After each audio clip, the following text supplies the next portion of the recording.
اچھا جی، ایک بھائی نے سوال پوچھا کہ بھائی یہ فرد وغیرہ دیکھ کے بتائیں کہ یہ کتنے مرلے ہیں، تو وہ فرد تھی 8 مرلے اور 74 فٹ کی۔ تو وہ بھائی کہتا ہے جی میں تو 10 مرلے خرید رہا ہوں 225 کے حساب سے، تو آپ کہہ رہے ہیں 8 مرلے اور 74 فٹ ہے۔ تو میں نے کہا بھائی 225 × 10 کریں گے تو آپ کے فٹ جو ہے وہ نکل آئیں گے 2250 فٹ بنتے ہیں، اور 272 × 8 کر کے جمع 74 فٹ کریں گے تو وہ بھی 2250 ہی بنیں گے۔ اس لیے جو سرکاری طور پہ رجسٹری ہوتی ہے اس میں مرلہ جو ہے وہ 272.25 کا ہی چلتا ہے،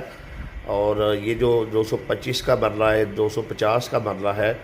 یہ اپنے طور پہ انسان جو ہے اس نے مطلب لوگوں نے بنائے ہوئے ہیں۔ سرکاری طور پر جب بھی مرلہ لکھا جائے گا وہ 272.25 کا ہی لکھا جائے گا، اور